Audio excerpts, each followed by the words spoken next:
Good day, everybody. Fromark here, back with the second episode of the half-hour commentary. And today we're going to be looking at this classic arcade gem, Donkey Kong, the original Donkey Kong. And this is a game I actually have a lot of experience with. Not saying I'm good at it, but there are a couple of times I managed to beat it. This is a fairly short game, like most arcade games. This is only about like 3 levels long, but it's expanded upon in a game called Donkey Kong on the Game Boy, the original Game Boy. And that game's pretty cool. Maybe I'll do that on the channel one day. But yeah, the first time I ever played this was around about 2004, and I remember specifically that this was the second game I ever owned on Game Boy Advance. I found it at a Walmart one day when I was like 7 or 8 at the time, and I thought, hey, this would be pretty cool, and it's only $20. The next game I would get after that would be Sonic Advance 3, and I never looked back. But I played the hell out of this one. This one's actually pretty fun. It's pretty self-explanatory, too. You just climb up the ladders, try to avoid Donkey Kong's barrels, and try to rescue the chick over there. Her name's Pauline in this game. And this is actually the first game that we would... Yeah, this is the first game to introduce Mario and Donkey Kong. This is where it all began, back in 1981. 40 years ago at the time of this recording. But yeah, this is a pretty cool game for what it is.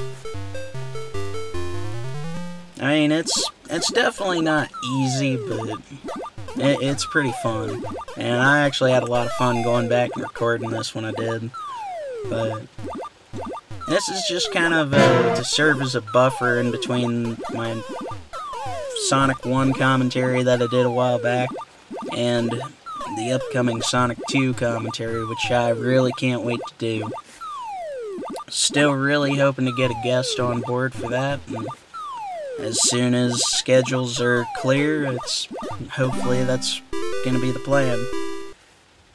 But in the meantime, I got this, and I'm trying to record another song, but I was actually going to sit down and record that song earlier, but it just sounded like shit when I was trying to, so I gave up. But yeah, this is the third and the final level in the game, and then after that it just kind of loops, and like most arcade games, it's just about getting a high score. And yeah, I noticed, and you probably know, yeah, somehow that happened. I don't know how the hell that happened, that was some bullshit. But yeah, you notice that both episodes of the half-hour commentary so far have been arcade classics. Pac-Man, now this. This isn't just going to be an arcade classics kind of thing, but I do want to see what kind of games I can play in the span of a half hour and make a decent video out of it. And if I still had my Sega Saturn, that would be a lot easier to do because the Sega Saturn has some fairly short games on it.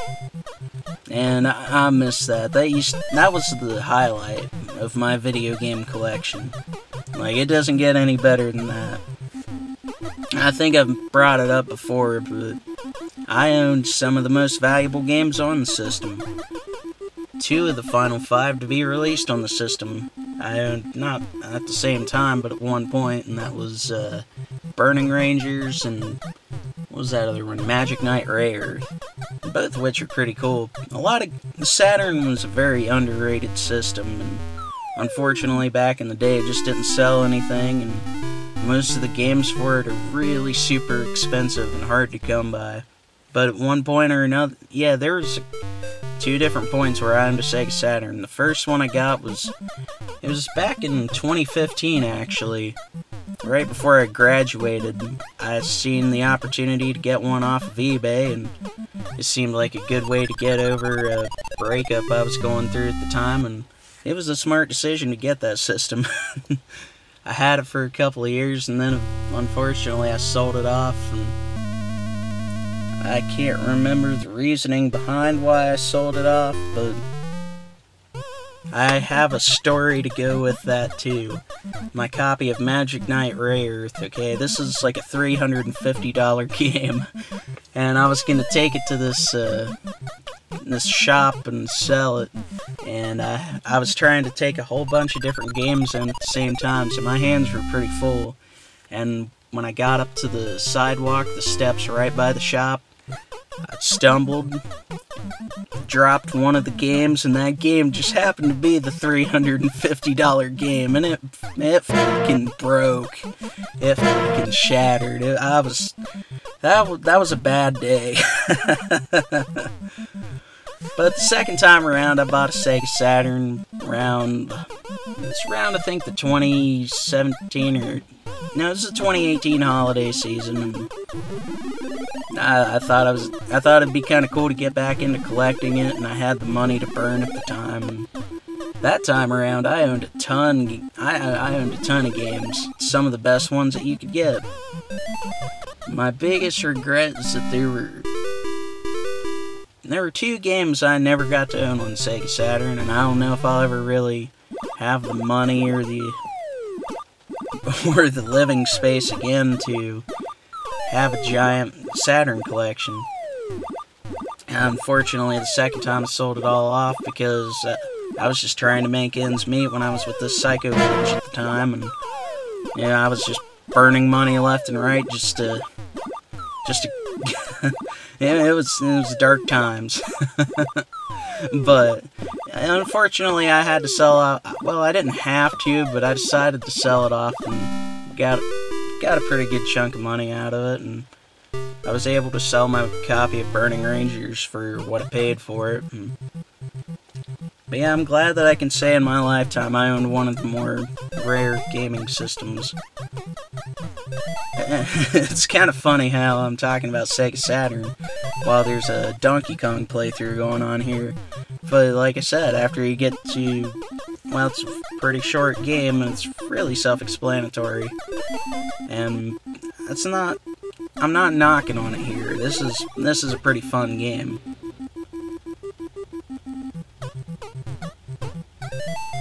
Nope. Nah, I still got a couple little platforms over there. And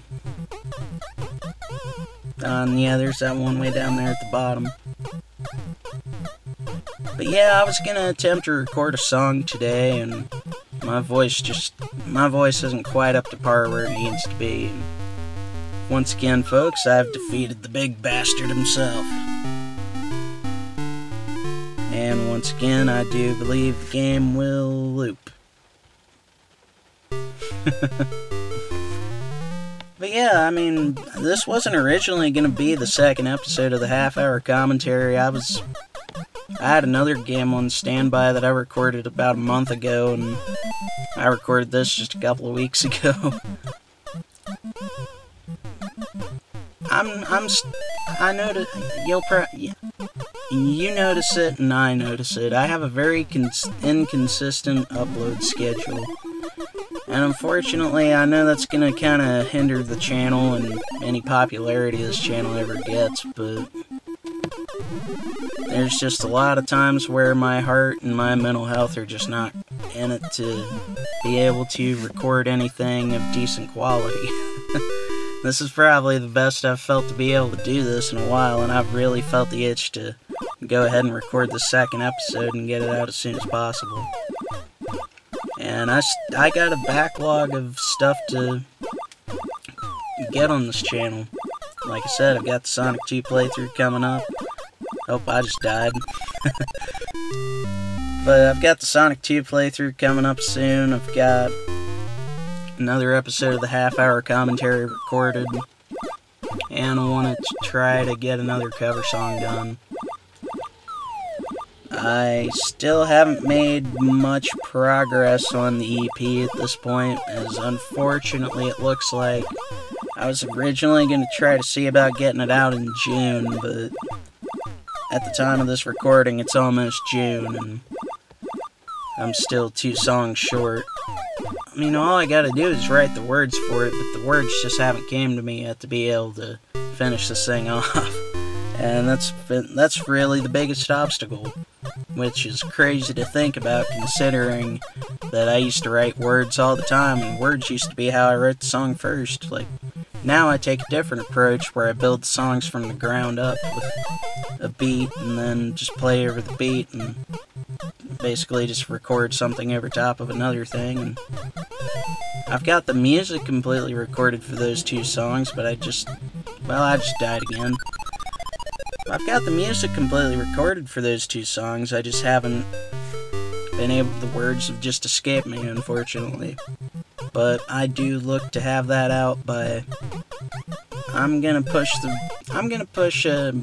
don't have an official release date, but that was my goal, was to have it out by June. But now the goal has shifted, and I'm hoping to have it out by, say, August. I feel like that's a little bit more reasonable.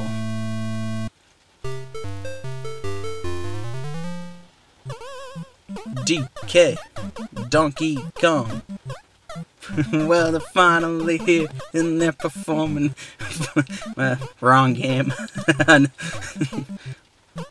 Cool thing is, there's a movie theater not too far away from me that has a original Donkey Kong arcade machine. So I think that's pretty badass, and I'm pretty sure it works too. If I remember right, I've played it once or twice if I was waiting for a movie.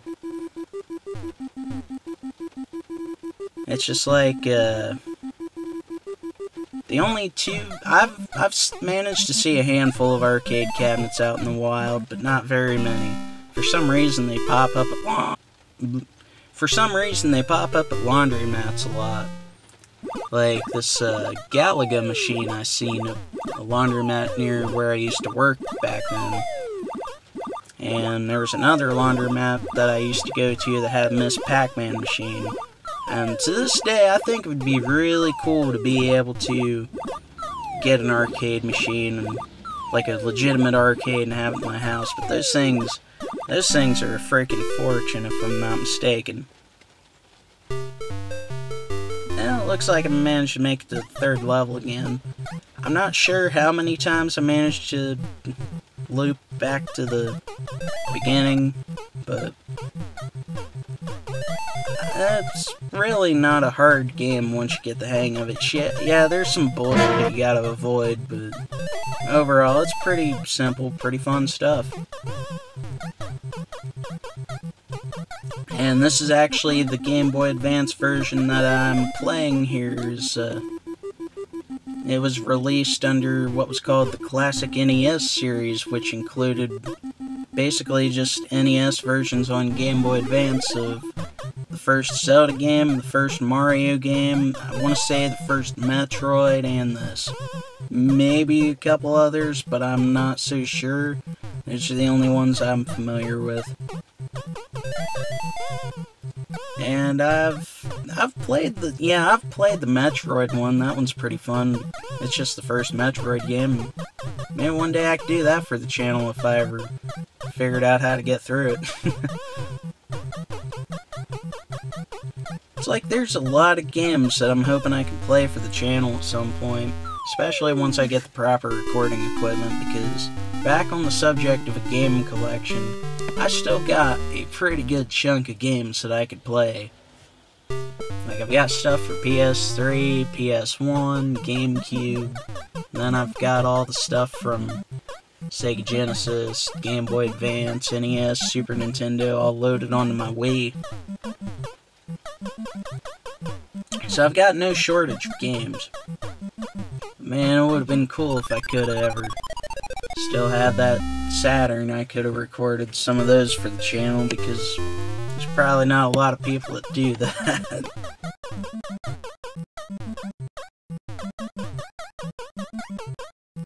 But yeah, I ended up having to order a new laptop battery. I'm actually kind of hoping this one doesn't crap out on me while I'm recording, because this thing battery life on this thing's very limited, and it's been like that since I've had this thing. I actually had to buy a new charger for it last year, and it's a good laptop, and it's all reliable, but it'll definitely be a lot better once I get that new battery. Yeah, I'm thinking of all the different stuff I can do for my YouTube channel, and I mean, there's no shortage of things I can do. It's just, if I want to do more gaming stuff, I'm gonna need to get the proper recording equipment. And as far as music goes, I just need to get good. I just need to get good and finish it, you know? Oh yeah, I forgot there's a time limit in these levels, but it's kind of pointless. I don't think I've ever actually ran out of time in this game.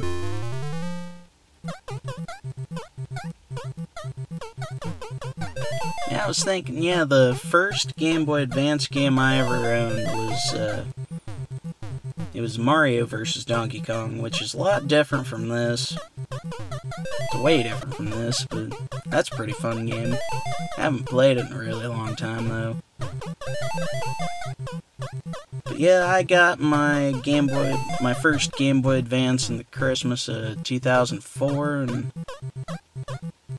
I want to say it was 2004, either 3 or 4. But one of the best games that I ever owned on it was Sonic Advance 3, and that was the third game I ever owned for the system. And that, I would easily put that as probably my third favorite Sonic game, behind Sonic CD, and I'd probably say behind Sonic CD and Sonic 2.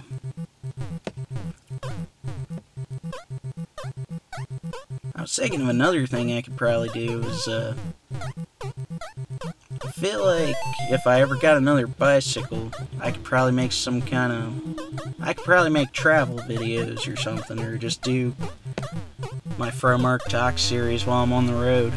I used to bike ride everywhere when I was younger, because when I was younger, my parents were, well, we didn't have a whole lot, and gas was really expensive back then, so anytime I ever wanted to go anywhere, I would just get on my bike and go wherever.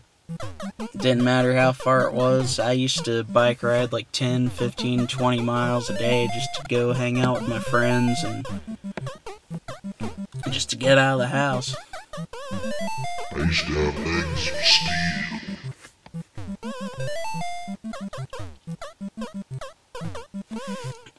But yeah, I thought about getting another bike and maybe trying to get back into shape, because I'm actually kind of lazy, and I'll admit over the course of the last few months I've kind of let myself go, but maybe not too terribly bad.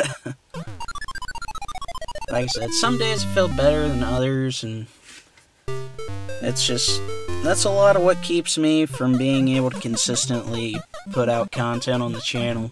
It's just how I feel, and I'm not gonna lie, sometimes things are just kind of not so good. But I'm doing a lot better than I was at this point a year ago, because a year ago I was trapped in a horrible abusive relationship where I had no say-so or anything over where I went, what I did, what I said. It was a nightmare. So 2021's just kind of been about rebuilding and figuring out what to do from there. And I'm hoping, I need to get my car worked on, and I'm hoping once I get that done, I'll have a little bit more money and be able to go more places and have a little bit more of a life again. Be able to get back in touch with more of my friends. Hell, I'd like to bring some of my friends onto the channel and help me as some guests. I would really like to have some guests doing stuff like this, and aw, man, I was right there. I was right there.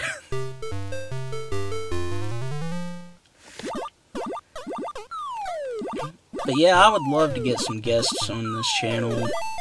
Maybe some people to help me out with stuff on the Fromark Industries content. I was thinking about taking a shot at doing maybe my own podcast, but I just don't know if I could. Well, without any guests, I just don't know if I could really do it and do it well, because I'm still kind of getting the hang of doing this commentary thing. This is a whole new experience for me, and yeah, I'm having a blast doing it, don't get me wrong. It's just kind of being able to get that voice and be able to just keep bullshitting and talking for so many minutes at a time. But really, I'm just using this half-hour commentary thing as just like anything. I'll talk about anything on these things. I'm kind of the same way. Once I break off topic on the Sonic... Well, I did the same thing on the Sonic 1 commentary. I just kept going off topic, and luckily for part 3, I decided to make, like, some notes and better prepare myself. And I feel like the final part of that playthrough was probably the best one. The second one was the hardest one to record, and I actually had to re-record it because it didn't turn out too good. And then once I fucked around with it in Sony Vegas, I just couldn't. I really hooked up the audio on it. But yes, actually, I wanted to bring that up. That's what oh yeah, if you jump from a great enough height, or fall from a great enough height, it doesn't even have to be that far. You die. But yeah, I wanted to bring that up. Most of everything I do, I use Sony Vegas 14 for. I want to get a better version of Sony Vegas one of these days, but hell, this was free, I ain't complaining.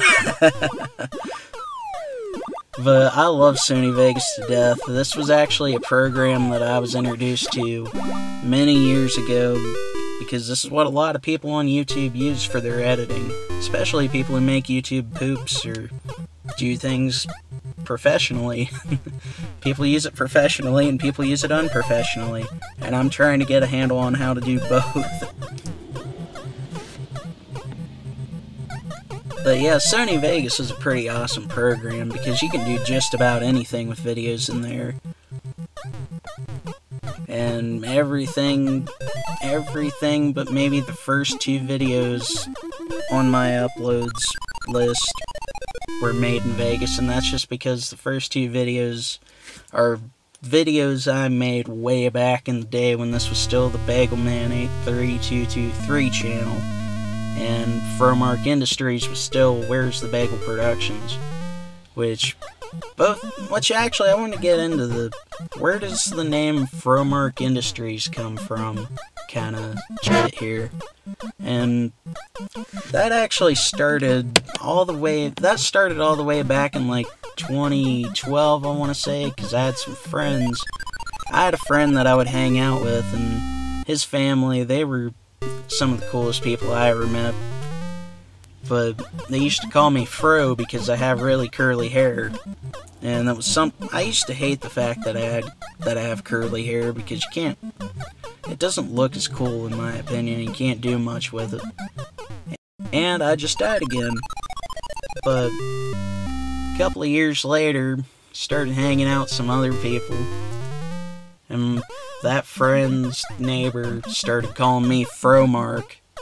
And from there, that summer when I started hanging out up there, I would go up there and do odd jobs like, say, mow the yard or get some cement, like, set up, concrete, stuff like that, just yard work.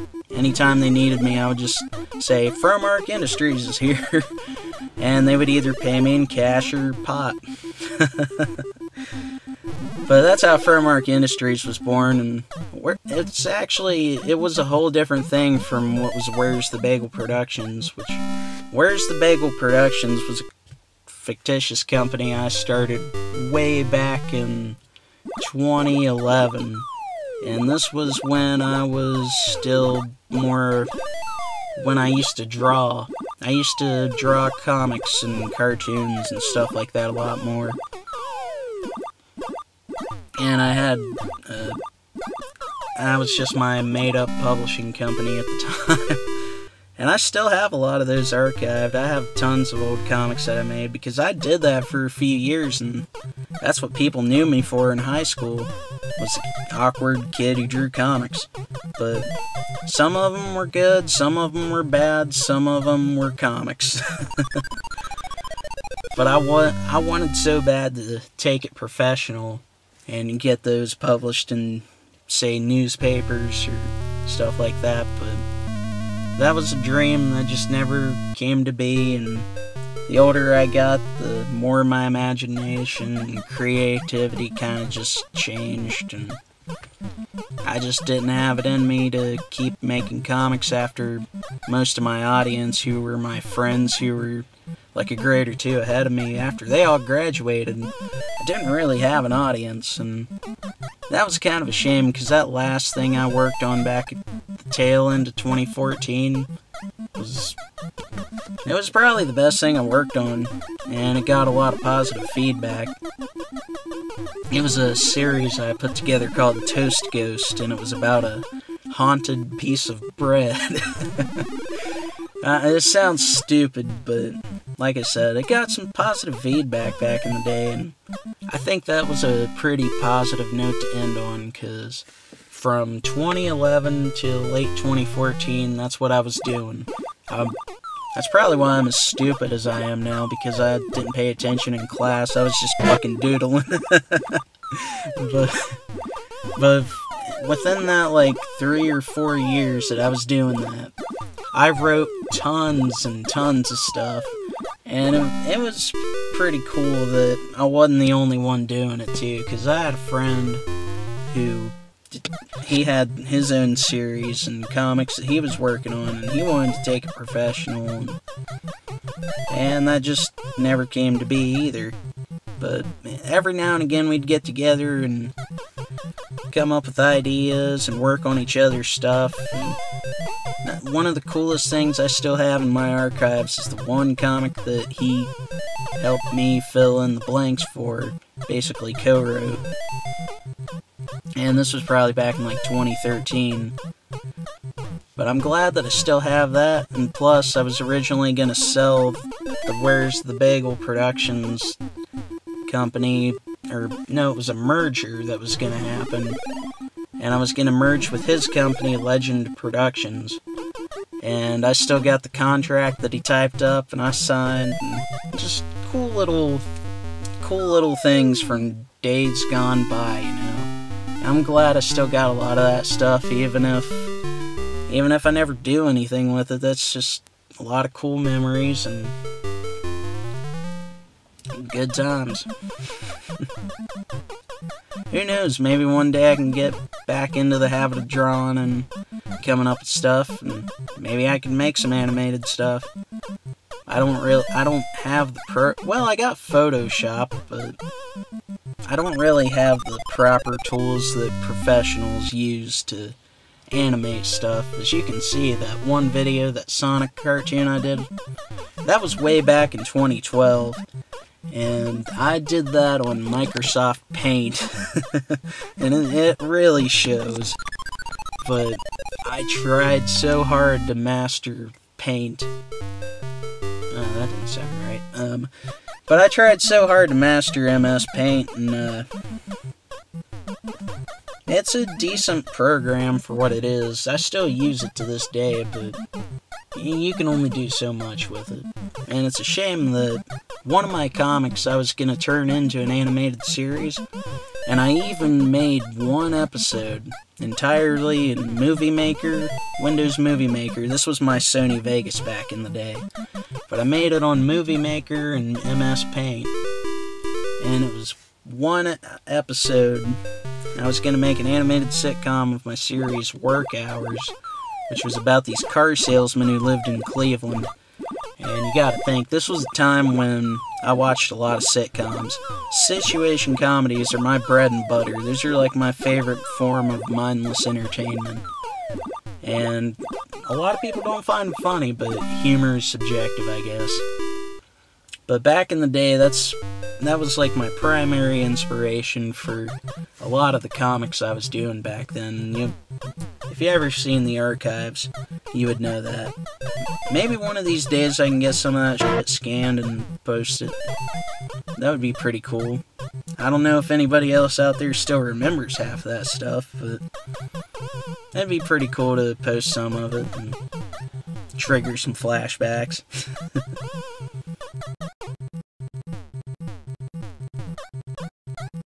But yeah, it looks like we've actually made it here to just about the tail end of the half-hour commentary. Yep, okay, that's what happened, I died. I couldn't remember if I died or if I managed to actually beat this level. I couldn't remember if I actually died or managed to beat this level, but I think this episode is going to be okay. This one seems like it turned out alright. Once again, it was just a half hour of me rambling for y'all, and